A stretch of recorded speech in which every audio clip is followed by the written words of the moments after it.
Throughout history, there have been crimes so chilling, so perplexing, that they remain unsolved to this day. Like predators lurking in the shadows, their presence is felt long after they've vanished, leaving behind a trail of unanswered questions. Who were the masterminds behind these acts? And why did they vanish without a trace? Today we venture into the dark heart of human nature, exploring some of the most mysterious unsolved crimes in history. We will delve into the minds of investigators, examine the evidence left behind, and confront the chilling possibility that some mysteries are destined to remain unsolved. Buckle up, it's about to get eerie. Our journey begins in the fog-choked alleyways of Victorian London, where the name Jack the Ripper still evokes a primal fear. It is 1888, and the Whitechapel district, a labyrinth of poverty and despair, becomes a hunting ground for a killer unlike any the world has ever seen. 5 women, all living desperate lives on the fringes of society, become forever linked by their gruesome fate. Each victim, discovered in the dim glow of gaslight, bore the unmistakable mark of a skilled hand, their bodies mutilated with a chilling precision. The city, gripped by terror, demanded answers. Who was this monster preying on the vulnerable? Whispers of a surgeon, a butcher, even a member of the royal family circulated through the cobbled streets. But the Ripper, a phantom of the night, seemed to melt back into the fog after each kill. Adding to the enigma were the taunting letters, penned in a bold hand and delivered to Scotland Yard. One, chillingly signed from hell, included a gruesome memento, a piece of a victim's kidney, preserved and sent as a macabre trophy. Were these letters the work of the killer, or merely a cruel hoax to further stoke the flames of fear? Despite the efforts of a determined police force, Jack the Ripper was never apprehended. His reign of terror, as swift and brutal as it began, ended as abruptly as it began, leaving behind a legacy of fear and speculation that continues to fascinate and horrify to this day. The crimes of Jack the Ripper remain a chilling reminder that even in the heart of civilization, darkness can lurk, and some mysteries may never be solved. We shift our focus now to the sun-drenched but no less sinister landscape of 1960s California. Here, a different kind of predator emerged, one who reveled not just in violence, but in the twisted game he played with authorities and the public alike. He called himself Zodiac, and his hunting ground was the sprawling expanse of Northern California. Unlike Jack the Ripper, the Zodiac Killer communicated directly with the world, sending coded messages, cryptic ciphers, and taunting letters to newspapers. These weren't the ramblings of a madman, but carefully crafted riddles designed to instill fear and prove his intellectual superiority. His victims, young couples seeking secluded romantic spots, became pawns in his twisted game. The Zodiac, armed with a chilling knowledge of cryptography, seemed to vanish into thin air after each attack, leaving behind a trail of blood and cryptic clues that law enforcement struggled to decipher. One cipher, sent to the San Francisco Chronicle, took over 51 years to crack.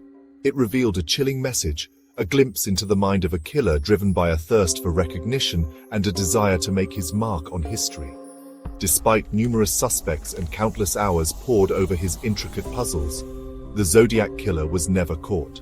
Some believe he died, taking his secrets to the grave. Others maintain he's still out there, a ghost from a bygone era, forever out of reach. Chapter 3. D.B. Cooper, The Vanishing Act at 20,000 feet.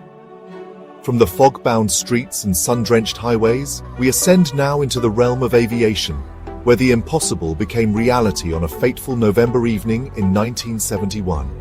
Our subject, a man known only as D.B. Cooper, who pulled off what remains the only unsolved case of air piracy in American history. Picture this: a Northwest Orient Airlines Boeing 727, cruising at 20,000 feet, en route from Portland to Seattle.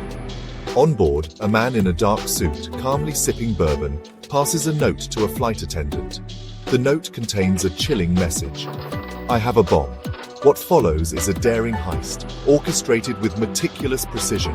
Cooper, cool and collected under pressure, demands $200,000 in cash and 4 parachutes. His demands met, he instructs the pilots to set course for Mexico City. As the plane flies through a storm-tossed sky, Cooper, clutching a briefcase full of cash, instructs the crew to lower the aft stairs. Then, in a feat of audacity that has become the stuff of legend, he leaps into the night, disappearing into the darkness and the driving rain. Despite a massive FBI manhunt, no trace of Cooper or the money was ever found. Had he survived the jump? Was he a skilled skydiver, or did he meet a grisly end in the unforgiving wilderness? Theories abound, but the answer, like Cooper himself, remains lost in the clouds. Chapter 4. Echoes of mystery cases that haunt us still. The cases we've explored thus far represent but a fraction of the unsolved mysteries that continue to baffle and intrigue. Like echoes of a distant scream, they remind us that some stories remain unfinished, some questions unanswered. Consider the chilling case of Elizabeth Short, forever known as the Black Dahlia. Her brutal murder in 1947, her body severed at the waist and posed with a chilling grotesqueness, shocked even the most hardened detectives. Despite numerous leads and confessions, the Black Dahlia's killer was never brought to justice. Then there's the baffling disappearance of the Sodder children. On Christmas Eve 1945, a fire engulfed the Sodder family home in West Virginia. While the parents and 4 of their children escaped, 5 others vanished without a trace. Were they consumed by the flames or whisked away in the night? The mystery remains, a haunting reminder that even the most joyous occasions can be touched by tragedy. And who can forget the unsettling grin of the smiley face killer? This chilling theory, first proposed in the late 1990s, suggests that a network of serial killers is responsible for the deaths of dozens of young men, their bodies found in waterways across the United States. The only clue, a haunting smiley face graffiti often found near the crime scenes. Is this a genuine conspiracy, or merely a series of tragic accidents? These cases, and countless others, serve as grim reminders that the human capacity for both good and evil knows no bounds. They challenge us to confront the unknown, to seek answers in the face of uncertainty, and to never forget the victims whose stories remain untold. Decades have passed, technology has advanced, but these cases remain locked in the vault of history's greatest mysteries. The passage of time may dim the memories, but the questions linger, echoing through generations. Will we ever unravel the truth behind these enigmatic crimes? Will the shadows that shroud these cases ever lift, revealing the answers that have eluded us for so long? Or will they remain forever unsolved? A testament to the enduring power of mystery and the dark side of human nature. Perhaps in the end, it is the very nature of the unknown that continues to fascinate us. These unsolved cases, like ancient riddles passed down through time, remind us that the world is a place of endless wonder, where truth and fiction often blur, and where some secrets are destined to remain hidden. Will they ever be solved, or will the shadows keep their secrets forever? Which case do you think is the most mysterious? Let us know in the comments below.